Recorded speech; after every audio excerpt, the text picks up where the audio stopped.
দেখতে, চাঁদাবাজি দেখতে দেখতে, টেন্ডারবাজি দেখতে দেখতে, ভারতের দালালি দেখতে দেখতে, অপশাসন দেখতে দেখতে, দুর্নীতি দেখতে দেখতে, দেশের টাকা বিদেশে পাচার দেখতে দেখতে, ধর্ষণ দেখতে দেখতে, গুম দেখতে দেখতে, ছিনতাই দেখতে দেখতে, চাঁদাবাজি দেখতে দেখতে বাংলাদেশের মানুষ বিরক্ত হয়ে গেছে। বাংলাদেশের মানুষ ধর্ষকদেরকে আর চায় না, বাংলাদেশের মানুষ চাঁদাবাজদেরকে আর চায় না, বাংলাদেশের মানুষ খুনিদেরকে আর চায় না, বাংলাদেশের মানুষ টেন্ডারবাজকে আর চায় না। তাদের দেশের প্রতি মায়া নাই, দেশের প্রতি ভালোবাসা নাই। যারা এই দেশকে ভালোবাসে না, এই দেশের মানুষকে ভালোবাসে না, যারা ক্ষমতায় গেলে রাষ্ট্রের টাকা চুরি করে বিদেশে পাচার করে, বিদেশে বেগম পাড়া তৈরি করে সন্তানদেরকে বিদেশে পড়ায়, ওই সকল বোকাটাদেরকে দেশের মানুষ আর ক্ষমতায় দেখতে চায় না। বিকল্প শক্তি হিসাবে দেশের মানুষ ইসলামপন্থী জনতাকে চায়। ইসলামপন্থাকে দেশের মানুষ বিকল্প শক্তি, এবং ইনশাআল্লাহ আগামীতে এই বাংলাদেশের অন্যতম বৃহৎ শক্তি হবে ইসলামী শক্তি ইনশাআল্লাহ। সবাই এই কথা চায়, ইসলামপন্থীরা ঐক্যবদ্ধ হোক। এটা আপনারা চান কি চান না? কথা কয় না, কথা বলেন। ইসলামপন্থীরা ঐক্যবদ্ধ হোক আমরা চাই কি চাই না? জোরে বলেন, আরো জোরে বলেন। তো সবাই এই কথা চায় যে ইসলামপন্থীরা ঐক্যবদ্ধ হোক। ইসলামপন্থীরা কেমনে ঐক্যবদ্ধ হবে? ইসলামপন্থীদের ঐক্যের রূপরেখা কি? এটা মাঠ পর্যায়ে সে যে সংগঠন পেশ করেছে, সেই সংগঠনের নাম হলো জাতীয় উলামা মাশায়েখ আইম্মা পরিষদ। আমরা বিশ্বাস করি যার যার আকীদা আপন জায়গায় থাকবে। আমরা বিশ্বাস করি যার যার বিশ্বাস আপন জায়গায় থাকবে। আমরা বিশ্বাস করি যার যার মাসলাক আপন জায়গায় থাকবে। আমরা বিশ্বাস করি যার যার আমল আপন জায়গায় থাকবে। যার যার আকীদা আপন জায়গায় ঠিক রেখে, যার যার আদর্শ আপন জায়গায় ঠিক রেখে, যার যার মাসলাক আপন জায়গায় ঠিক রেখে, যার যার মাশরাব আপন জায়গায় ঠিক রেখে বাংলাদেশ থেকে অপশাসন দূর করার জন্য, বাংলাদেশ থেকে দুর্নীতিবাজদেরকে দূর করার জন্য, বাংলাদেশ থেকে চাঁদাবাজদেরকে দূর করার জন্য, বাংলাদেশ থেকে টেন্ডারবাজকে দূর করার জন্য, বাংলাদেশ থেকে ভারতের দালালদেরকে দূর করার জন্য, বাংলাদেশ থেকে বিদেশের দালালদেরকে দূর করার জন্য, দেশের টাকা যারা বিদেশে পাচার করে তাদেরকে দূর করার জন্য, ধর্ষকদেরকে দূর করার জন্য, যারা আমার বোনকে ধর্ষণ করে, যারা আমার মাকে ধর্ষণ করে, যারা আমার মেয়েদেরকে ধর্ষণ করে, ওই দর্শকদের তালকে তাড়িয়ে আল্লাহর কোরআনকে বিজয় করার জন্য আমরা ঐক্যবদ্ধ হব ইনশাআল্লাহ।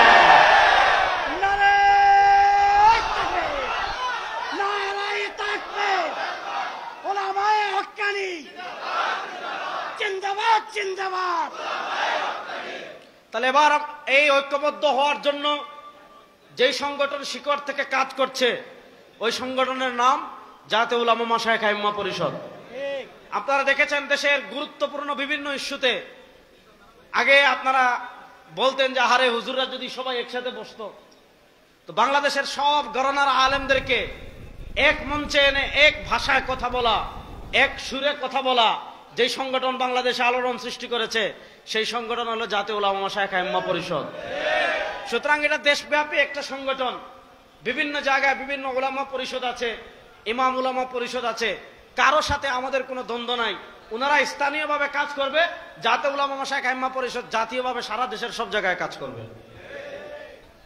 আসেন এবার আমি আমাদের মূল আলোচনায় যাই। আসেন তো আমার সাথে আপনারা। আমি দুইটা কথা বলবো, ভালো করে বুঝবেন। এই শতাব্দীতে আমাদের পরাজয়ের মৌলিক জায়গাটা কোথায়? দেখেন, আমাদের শত্রুর সাথে লড়াই হয় দুই ভাগে।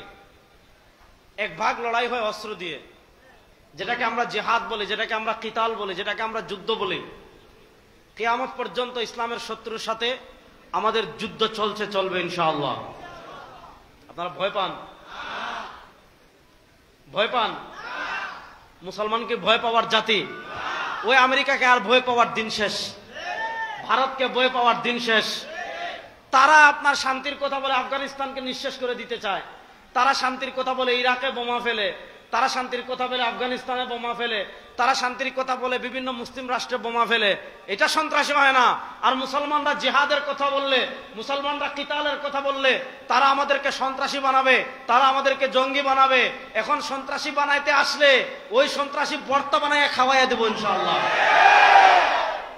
ইনশাআল্লাহ বলেন। জিহাদ ইসলামের অত্যন্ত গুরুত্বপূর্ণ একটা ইবাদত। ওই যে বদরের আগেও ছোট ছোট যুদ্ধ হয়েছিল, কিন্তু ইসলামের প্রথম বড় যে যুদ্ধ হয়েছিল ওইটার নাম হলো বদরের যুদ্ধ। এই বদরের যুদ্ধ থেকে জিহাদ শুরু হয়েছে। হযরত ঈসা আলাইহিস সালাম দুনিয়াতে আসার পর চূড়ান্ত যুদ্ধ পর্যন্ত কাফেরদের সাথে আমাদের লড়াই চলছেই চলবে ইনশাআল্লাহ। একটা যুদ্ধ হলো অস্ত্রের যুদ্ধ, ভালো করে বুঝবেন, জেনজি ভালো করে শুনবেন, এখানে জেনজি বেশি, ভালো করে শুনবেন। একটা যুদ্ধ হলো অস্ত্রের যুদ্ধ। আল্লাহর জাতের কসম করে বলি, অস্ত্রের যুদ্ধে তারা কখনো আমাদের সাথে পারে নাই, এখনো পারছে না, সামনেও পারবে না। আপনি দেখেন এই যুগে আমাদের অস্ত্র কম। পুরা মুসলিম কান্ট্রি যতগুলো আছে এর ভিতর জাজিরাতুল আরবের রাষ্ট্র ক্ষমতায় যেগুলো বসে আছে এগুলা সব আমেরিকার কেনা গোলাম। আপনি দেখেন আরবের সৌদি আরবে আমেরিকান ঘাঁটি আছে, আপনি কই গেছেন? দুবাইতে আমেরিকান ঘাঁটি আছে, কাতারে আমেরিকার ঘাঁটি আছে, বাহরাইনে আমেরিকার ঘাঁটি আছে, কুয়েতে আমেরিকার ঘাঁটি আছে, সব আমেরিকার ঘাঁটি জাজিরাতুল আরবে। আপনি চিন্তা করেন, আপনি এদিকে দেখেন পুরা মুসলিম কান্ট্রি যতগুলো আছে শুধুমাত্র একটা মুসলিম রাষ্ট্র আছে যেটা হলো পারমাণবিক শক্তির অধিকারী, এটার নাম পাকিস্তান। পাকিস্তানের অ্যাটম বোম আছে, আমাদের বাংলাদেশের কিচ্ছু নাই। আমাদের বাংলাদেশের দুইটা আছে, একটা হলো মুক্তিযুদ্ধের চেতনা আর আরেকটা হলো রটা। রটা মানে রবীন্দ্রনাথ ঠাকুরের আমার সোনার বাংলা, আর কিচ্ছু নেই। এই গত 52 বছর বাংলাদেশের যারা শাসন করেছে এই দেশের প্রতি তাদের মায়া নয়, এরা ভারতের দালাল বেশিরভাগ। দুই একজন দেশপ্রেমিক শাসক ছিল, আল্লাহ তাদেরকে জান্নাতের উচ্চ মাকাম নসিব করেন, আর বেশিরভাগ ভারতের দালাল। এই জন্য দেখেন সব দেশ আধুনিক সমরাস্ত্রে এগিয়ে গিয়েছে, আর বাংলাদেশে কি করে? শাহবাগ গিয়ে মোমবাতি জ্বালায়। এটা শিখেছি। বাংলাদেশে কি করে? আমার সোনার বাংলা, আমি তোমায় ভালোবাসি। শুনেন, এই রবীন্দ্রনাথ ছিল ব্রিটিশের দালাল। আমাদের জাতীয় কবি কাজী নজরুল ইসলাম, নাম শুনেন নাই? তিনি ব্রিটিশকে কি বলেছিলেন? শালা দেশ ছাড়বি কিনা বল, শালা দেশ ছাড়বি কিনা বল, না হইলে কিলের চুটে হাড় করিব জল, মানে কিলাইয়া হাড্ডি ভাঙ্গা ফেলামো। রবীন্দ্রনাথ ছিল ব্রিটিশের দালাল। এরপরে শুনেন, বাংলাদেশে যখন ঢাকা ভার্সিটি ঢাকায় হওয়ার সিদ্ধান্ত হলো, এটার বিরুদ্ধে যে সকল মানুষ অবস্থান নিয়েছিল তার ভিতর অন্যতম ছিল রবীন্দ্রনাথ ঠাকুর।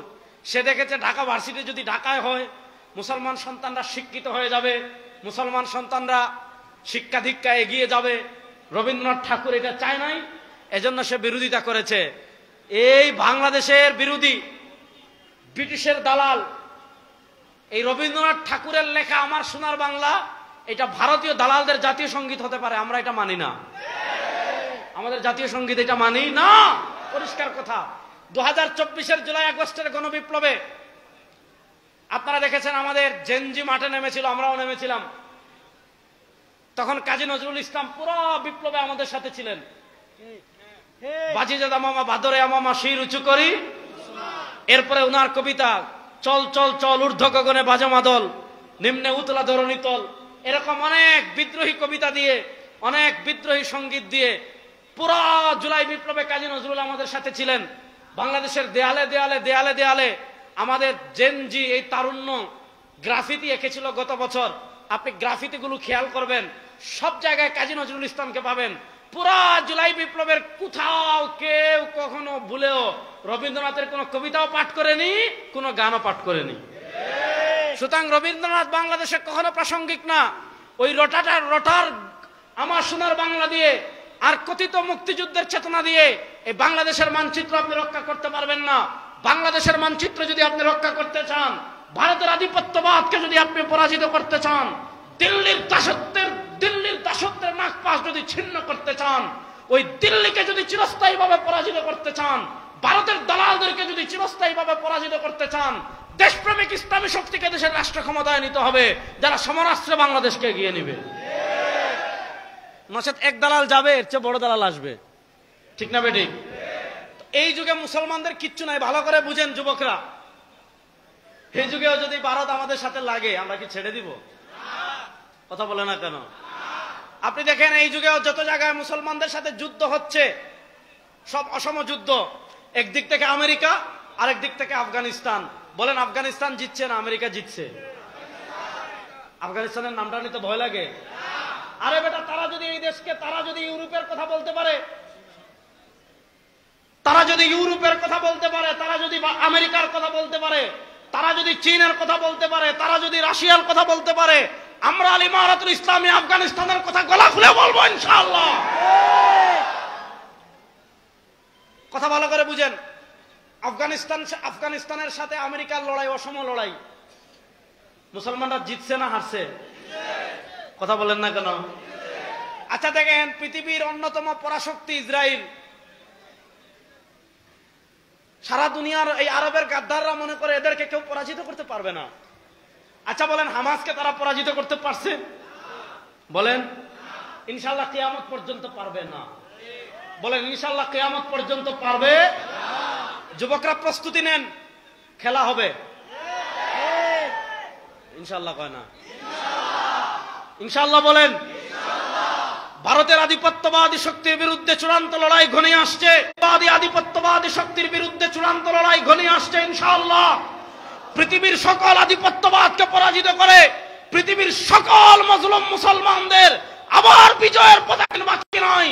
বাংলাদেশের মুসলমান আপনারাও প্রস্তুতি নেন, বাংলাদেশের যুবকরা আপনারাও প্রস্তুতি নেন, বাংলাদেশের তরুণরা আপনারাও প্রস্তুতি নেন, দেশপ্রেমিক মুসলমানরা প্রস্তুতি নেন।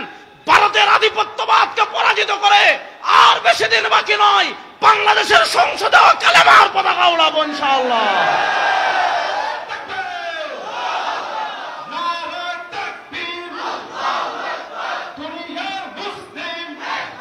আসেন কথা শুনেন,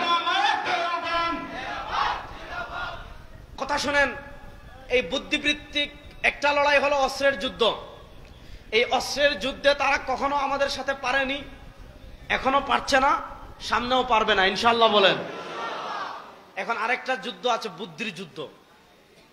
এটাকে আরবিতে বলে আল গাজওয়াতুল ফিকরিয়া, বুদ্ধিবৃত্তিক যুদ্ধ। বুদ্ধিবৃত্তিক যুদ্ধ কি? বুদ্ধিবৃত্তিক যুদ্ধ এটা কি, এটা বোঝাতে হলে আগে আমি একটা হাদিস বলি, তাহলে বুঝবেন।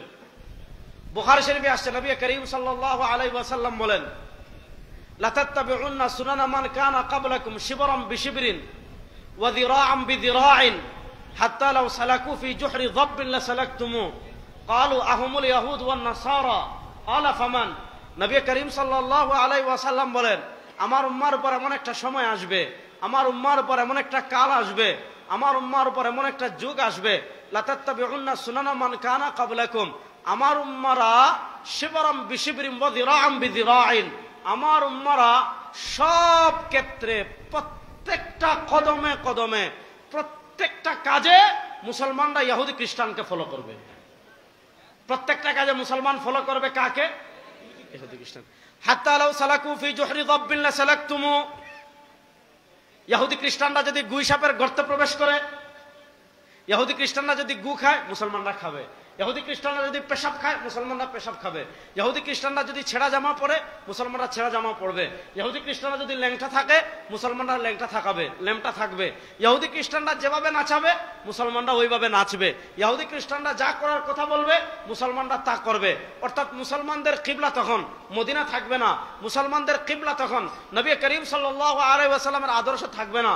মুসলমানরা কোরআন থেকে দূরে সরে, সাল্লাল্লাহু আলাইহি ওয়াসাল্লামের আদর্শ থেকে দূরে সরে যাবে, মুসলমানরা সাহাবা একরাম থেকে দূরে সরে যাবে, মুসলমানরা ইহুদি খ্রিস্টানদের দিকে এত বেশি ঝুঁকবে, মুসলমানরা ইহুদি খ্রিস্টানকে এত বেশি ফলো করবে, মুসলমানরা ইহুদি খ্রিস্টানকে এত বেশি অনুসরণ করবে। হাত্তা লাউ সালাকু ফি জুহরি যাব্বিন, ইহুদি খ্রিস্টানরা যদি গুইসাপের গর্তে প্রবেশ করে মুসলমানরাও গুইসাপের গর্তে প্রবেশ করবে। এটাই হলো মুসলমানদের বুদ্ধিবৃত্তিক পরাজয়ের সূচনা। অর্থাৎ মুসলমানরা শুধু ইসলামটার নামে থাকবে, তারা সব ক্ষেত্রে অনুসরণ করবে ইহুদি এবং খ্রিস্টানকে। আজকে বাংলাদেশে আমরা 92% মুসলমান বলি। আপনি দেখেন, আপনার ঘর থেকে নিয়ে রাষ্ট্র পর্যন্ত, আপনার ফ্যামিলি থেকে নিয়ে রাষ্ট্র পর্যন্ত আপনি একটা করে হিসাব করেন, আপনি দেখবেন রাসূলুল্লাহ সাল্লাল্লাহু আলাইহি ওয়াসাল্লামের আদর্শ কোন ক্ষেত্রে আপনি খুঁজেন? শুক্রবারে জুমার নামাজ পড়ার সময়। রাসূলুল্লাহ সাল্লাল্লাহু আলাইহি ওয়াসাল্লামের আদর্শ আপনি কোন ক্ষেত্রে খুঁজেন? মসজিদে জিলাপি খাওয়ার সময়। রাসূলুল্লাহ সাল্লাল্লাহু আলাইহি ওয়াসাল্লামের আদর্শ আপনি কোন ক্ষেত্রে খুঁজেন? মসজিদে সিন্নি খাওয়ার সময়। রাসূলুল্লাহ সাল্লাল্লাহু আলাইহি ওয়াসাল্লামের আদর্শ আপনি কোন ক্ষেত্রে খুঁজেন? কবর জিয়ারতের সময়। রাসূলুল্লাহ সাল্লাল্লাহু আলাইহি ওয়াসাল্লামের আদর্শ আপনি কোন ক্ষেত্রে খুঁজেন? হুজুরদেরকে দাওয়াত খাওয়ানোর সময়। রাসূলুল্লাহ সাল্লাল্লাহু আলাইহি ওয়াসাল্লামের আদর্শ আপনি কোন ক্ষেত্রে খুঁজেন? মাজারে মোমবাতি দেওয়ার সময়। রাসূলুল্লাহ সাল্লাল্লাহু আলাইহি ওয়াসাল্লামের আদর্শ আপনি খোঁজার চেষ্টা করেন কোন সময়? উরুসের সময়। নবীর আদর্শ খাওয়ায়, নবীর আদর্শ উরুসে, নবীর আদর্শ কবর জিয়ারতে। আপনার ফ্যামিলিতে রাসূলের আদর্শের প্রয়োজনীয়তা অনুভব করেন না, আপনার ব্যবসায় রাসূলের আদর্শের প্রয়োজনীয়তা অনুভব করেন না, আপনার রাজনীতিতে নবী করিম সাল্লাল্লাহু আলাইহি ওয়াসাল্লামের আদর্শের প্রয়োজনীয়তা অনুভব করেন না, আপনার রাষ্ট্রে রাসূলুল্লাহ সাল্লাল্লাহু আলাইহি ওয়াসাল্লামের আদর্শের প্রয়োজনীয়তা অনুভব করেন না, আপনার বিচার ব্যবস্থায় রাসূলুল্লাহ সাল্লাল্লাহু আলাইহি ওয়াসাল্লামের আদর্শের প্রয়োজনীয়তা অনুভব করেন না, আপনার অর্থনীতিতে রাসূলুল্লাহ সাল্লাল্লাহু আলাইহি ওয়াসাল্লামের আদর্শের বাস্তবতা অনুধাবন করেন না, আপনার সংবিধানে রাসূলুল্লাহ সাল্লাল্লাহু আলাইহি ওয়াসাল্লামের আদর্শের প্রয়োজনীয়তা অনুভব করেন না। অথচ আল্লাহর কোরআন বলে লাকাদ কানা লাকুম ফি রাসূলিল্লাহি উসওয়াতুন হাসানাহ। আল্লাহর কোরআন বলে মান ইউতি'র রাসূলা ফাকাদ আতা আল্লাহ। আল্লাহর কোরআন বলে ইয়া আইয়ুহাল্লাযীনা আমানু আতিউল্লাহ ওয়া আতিউর রাসূল। আল্লাহর কোরআন বলে ফালা ওয়া রাব্বিকা লা ইউমিনুনা হাত্তা ইউহাক্কিমুকা ফীমা শাজারা বাইনাহুম সুম্মা লা ইয়াজিদু ফি আনফুসিহিম হারাজাম মিম্মা কাযাইতা ওয়া ইউসাল্লিমু তাসলিমা। আল্লাহর কোরআন বলে ইয়া আইয়ুহাল্লাযীনা আমানু লা তুকদ্দিমু বাইনা ইয়াদাইল্লাহি ওয়া রাসূলিহি। আজকে আপনি মিষ্টি খাওয়ার সময় নবীর আদর্শ খুঁজেন, আজকে আপনি জিলাপি খাওয়ার সময় নবীর আদর্শ খুঁজেন, আজকে আপনি উরুস করার সময় নবীর আদর্শ খুঁজেন। আপনার সমাজে নবীর আদর্শ নাই, আপনার রাষ্ট্রে নবীর আদর্শ নাই, আপনার সংবিধানে নবীর আদর্শ নাই, আপনার সংসদে নবীর আদর্শ নাই, আপনার হাইকোর্টে নবীর আদর্শ নাই, আপনার অর্থনীতিতে নবীর আদর্শ নাই, আপনার রাজনীতিতে নবীর আদর্শ নাই। আপনি অনেক বড় আশিকের রাসূল, বাটপারি আর দান্দামি করার জায়গা পান না।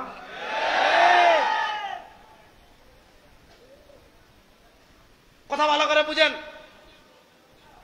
এই সমাজে আমাদের ভিতর বুদ্ধিবৃত্তিক দাসত্ব যারা চাপিয়ে দিয়েছে। এই জন্য দেখেন, আমি আপনাদেরকে একটা উদাহরণ দিয়ে আরো সহজ করে বুঝবেন। পৃথিবীতে আমাদেরকে মানবতা শিখিয়েছেন কে? আল্লাহ। বলেন না কোরআনে মানবতা আছে না নাই? বলেন না মানবতা কোরআনে আছে না নাই? তাহলে বলেন আমাদেরকে মানবতা শিখিয়েছেন কে? আল্লাহ। আসতে বলেন। আল্লাহ যত আসতে বলবেন তত সব, ঠিক না? নাকি লামাজাবিদের একশনে ধরছে যে আল্লাহর নাম জুড়ে বলা যাবে না। যদি বলেন আল্লাহর নাম জুড়ে বলার দলিল নাই, আল্লাহর নাম জুড়ে জিকির করার দলিল নাই, দলিল যদি লাগে আমার কাছে আসবেন, দলিল দিয়ে কবর দিয়ে দিব ইনশাআল্লাহ। তাহলে বলেন আমাদেরকে মানবতা শিখিয়েছেন কে? আল্লাহ। রাস্তে বলেন, হাত তুলে বলেন আমাদেরকে মানবতা শিখিয়েছেন কে? আল্লাহ। আমাদেরকে মানবতা শিখিয়েছে আল্লাহর কোরআন, আমাদেরকে মানবতা শিখিয়েছেন আমাদের নবী। আমাদের কাছে পৃথিবীর শ্রেষ্ঠ মানবতার গ্রন্থ আল কোরআন আছে।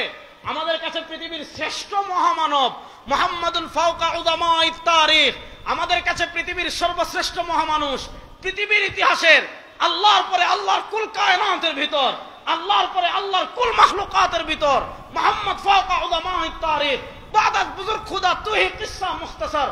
আল্লাহর পরে আল্লাহর যত সৃষ্টি আছে, সেটা মানুষ হোক, সেটা জিন হোক, সেটা ফেরেশতা হোক, আল্লাহর পরে সর্বশ্রেষ্ঠ সৃষ্টি আমাদের নবী সরওয়ারে দু আলম তাজদারে মদিনা জনাবে মুহাম্মদুর রাসূলুল্লাহ।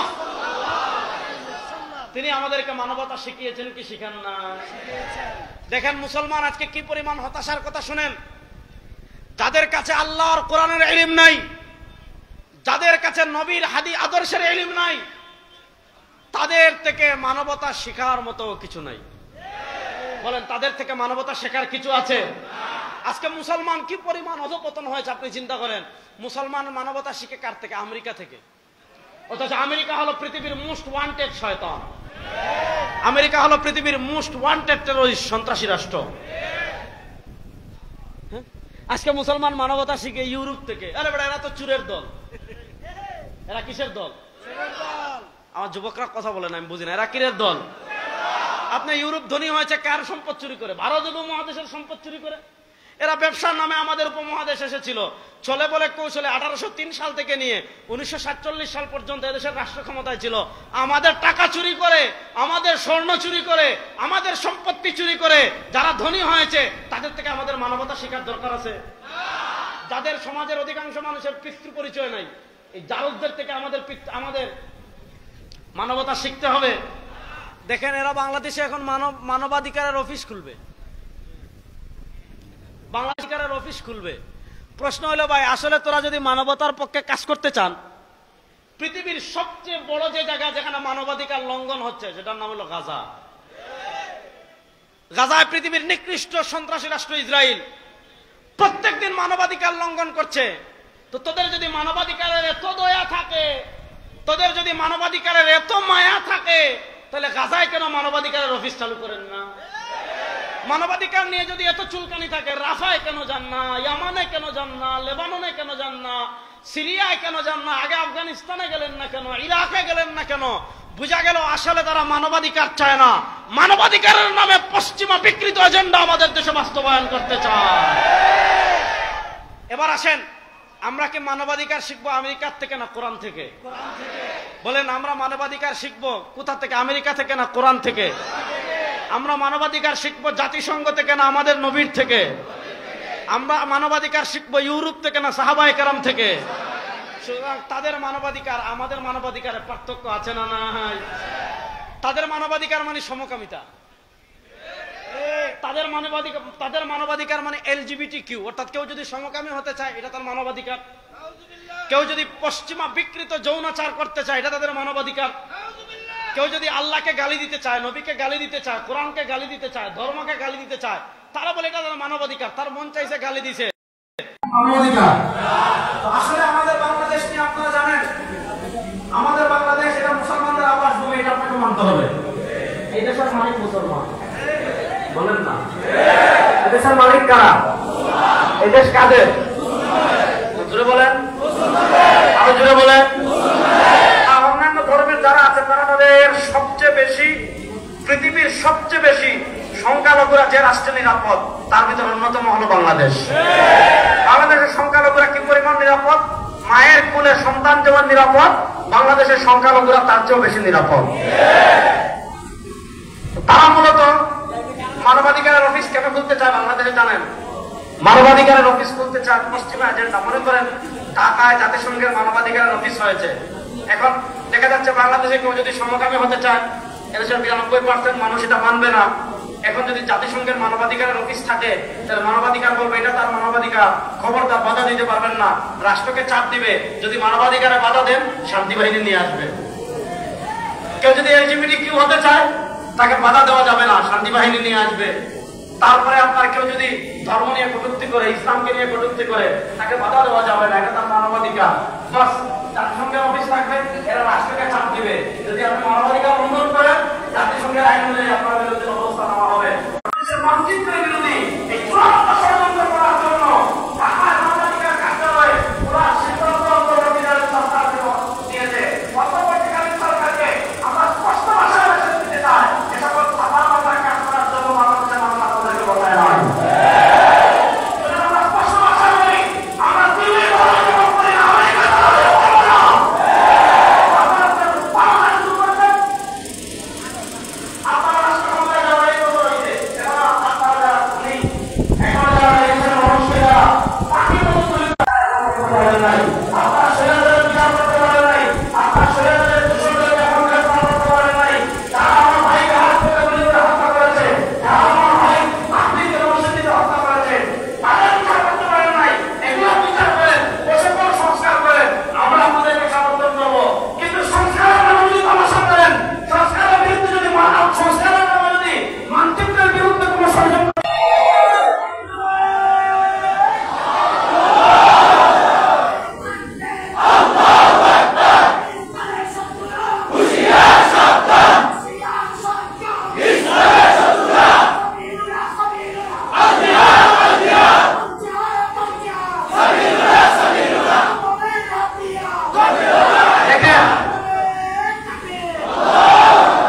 অন্তর্বর্তীকালীন কি কি সংস্কার করতেছে, এর ভিতরে একটা সংস্কার আপনারা দেখেছেন কিছুদিন আগে, নারী কমিশন। তারা তাদের মানবাধিকার কি, অর্থাৎ কেউ যদি পতিতাবৃত্তি করে এটা নাকি মানবাধিকার। পতিতাবৃত্তি ছোট ছোট ভাইয়ার আছে, কেউ বুঝানো দেখেন না, পতিতাবৃত্তি এটা নাকি মানবাধিকার। এই সমস্ত পশ্চিমা এজেন্ডা বাস্তবায়ন করার জন্য ডক্টর মোহাম্মদ ইউনূসকে ক্ষমতায় বসানো হয় নাই। আপনি ফেসিবাদের বিচার করেন, আপনার সাথে আছি। আপনি ফেসিবাদের দূষণদের বিচার করেন, আপনার সাথে আছি। বাংলাদেশকে আপনি উন্নয়নের দিকে নিয়ে যান, আপনার সাথে আছি। আপনাকে সমর্থন দিয়েছি, এখন দিচ্ছি, সামনেও দেব।